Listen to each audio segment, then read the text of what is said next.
اس بات میں کوئی شک نہیں کہ چین پاکستان کا بااعتماد دوست ہے جو ہر مشکل گھڑی میں ہمارے ساتھ کھڑا نظر آیا۔ چین نے ایشیا سے یورپ تک اپنے معاشی پھیلاؤ کے لیے پاکستان کو بیلٹ اینڈ روڈ منصوبے کا حصہ بنایا اور پاکستان نے بھی سی پیک کے تحت rail road infrastructure, Gwadar port کی ڈیولپمنٹ اور اسپیشل اکنامک زونز کے علاوہ بجلی کے متعدد منصوبوں کو ملکی معیشت کا گیم چینجر سمجھا۔ لیکن بدقسمتی کہا جائے یا حکومتی نااہلی، جیسا سوچا تھا ویسا نہیں ہوا، بلکہ سی پیک کے تحت بجلی کے کارخانے یعنی آئی پی پیز کا مالی بوجھ اب قطعی ناقابل برداشت ہو چکا ہے اور فیصلے کی گھڑی آ پہنچی ہے کہ سی پیک سے چھٹکارا حاصل کیا جائے یا اسے اب ایک نیا جنم دینا ہوگا۔ دراصل پاکستان کی موجودہ معیشت سی پیک منصوبوں کی بھاری ادائیگیوں اور آئی پی پیز کی اس مہنگی بجلی کا بوجھ اب نہیں اٹھا سکتی۔ بظاہر سی پیک کے انرجی معاہدوں سے چین کو فائدہ اور پاکستان کو نقصان ہو رہا ہے۔ جی ہاں، یہ منصوبے چین کے 75% کمرشل قرضوں پر مشتمل ہیں، جن میں ریاستی گارنٹی اور مبینہ سخت شرائط شامل ہیں۔ تمام معاہدوں میں شرح سود سرمایہ کاری پر گارنٹیڈ منافع اور کیپیسٹی پیمنٹ ڈالرائز ریٹرن پر ہے۔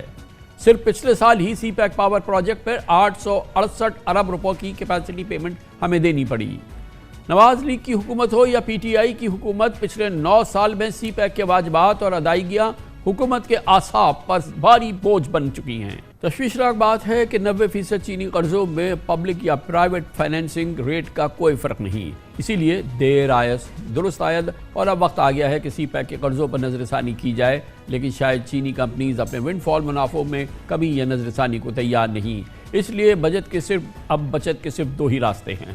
پہلا راستہ یہ ہے کہ چین قرض ادائیگی کی مدت بڑھا کر شرائط میں نرمی کر دے، اور دوسرا راستہ یہ ہے کہ پاکستان سی پیک آئی پی پیز کی خریداری کا خود اہتمام کرے اور اس کا ایک منصوبہ بنائے۔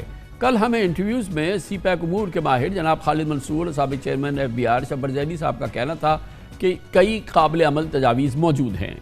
فکر مندی کی بات یہ ہے کہ سی پیک کے انرجی منصوبوں میں ہماری ڈیل چین کی حکومت کی بجائے ریاستی پرائیویٹ کمپنیز سے ہوئی ہے، جن سے منافع یا سود کی شرح پر نظر ثانی کرانا بہت مشکل لگ رہا ہے۔ کہا جاتا ہے کہ سی پیک کے انرجی پلانٹس اور سولر پروجیکٹ میں مہنگی ترین بجلی بننے کی وجہ سے ان کی پرائیویٹائزیشن بھی تقریباً ناممکن ہے۔ پچھلے 9 سال کے دوران ہم اپنے متعدد پروگرامز میں ان خدشات کا اظہار کر چکے ہیں کہ پاکستان کے انرجی سیکٹر میں کرپشن اور بد انتظامی کے ساتھ سی پیک کے آئی پی پیز نے بھی ملکی معیشت کی چولے ہلا دی ہیں۔ افسوس سے کہنا پڑ رہا ہے کہ ہمارے خدشات درست ثابت ہو چکے ہیں۔ ایک بار پھر سے انتہائی اہم موضوع پہ آج ہم تفصیل سے گفتگو کریں گے۔ پہلے اس کے لیے ہمیں بیجنگ سے جوائن کر رہے ہیں ڈاکٹر فضل الرحمان، ایگزیکٹو ڈائریکٹر ہے پاکستان کونسل آن چائنا کے۔ بیجنگ سے ہمارے ساتھ ہیں ڈاکٹر صاحب، بہت بہت شکریہ آپ نے ہمیں جوائن کیا۔ آپ بیجنگ میں ہیں، آپ کے علم میں ہوگی یہ بات کہ پاکستان میں اس وقت یہ ایک عام تاثر ہو گیا ہے، ایک بظاہر کنسنسس سا بنتا نظر آ رہا ہے حکومتی سطح پر بھی کہ پاکستان اب کسی بھی صورت جو اس کو واجب الادا ادائیگیاں ہیں چین کی، ظاہر ہے کہ بہت افسوس کی بات ہے کہ ہم وہ کرنے کی پوزیشن میں نہیں ہیں۔ ہم ان آئی پی پیز کے حوالے سے خاص طور پہ ہم نے فکسڈ ایک بہت ہی ہائی ریٹڈ 17% کا انٹرسٹ دینا ہے یا پروفٹ دینے ہیں، وہ ہم نہیں دے سکتے۔ ہم یہ کیپیسٹی پیمنٹس ہم برداشت ہی نہیں کر سکتے۔ جو چاہے آ کے چیک کر لے، پاکستان کی یہ سخت نہیں ہے، مگر کیا وجہ ہے کہ چین میں فی الحال اس کی انڈرسٹینڈنگ نظر نہیں آ رہی اور پاکستان اس معاملے میں ایک بند گلی میں کھڑا نظر آ رہا ہے؟ دیکھیں جی، میرے خیال میں آپ نے بالکل درست فرمایا کامران صاحب کہ اس وقت جو ہے پاکستان کو اپنی جو سی پیک پالیسی ہے اس کی ری کیلیبریشن کی سخت ضرورت ہے، اس لیے کہ چیزیں جو ہیں وہ دن بدن ہاتھ سے نکلتی جا رہی ہیں۔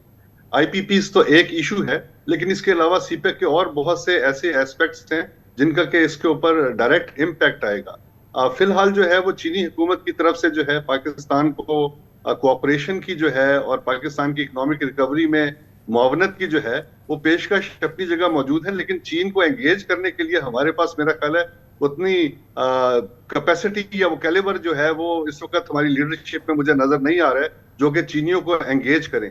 جو لاسٹ پرائم منسٹر صاحب کا جو وزٹ تھا چین میں، اس کے یہاں پہ جو امپریشنز ہیں وہ بھی کوئی بہت زیادہ امپریسو نہیں ہے۔ اس کے اندر بہت زیادہ بات چیت تو جو ہے وہ اپنے پرابلمز کو جو ہے وہ ہائی لائٹ کرنے میں ہوئی، بجائے اس کے کہ آپ چینیوں کو جو ہے وہ کنونس کریں کہ اس وقت ہماری جو موجودہ صورتحال ہے اس میں وہ ہمیں کیسے جو ہے وہ ہیلپ آؤٹ کر سکتے ہیں۔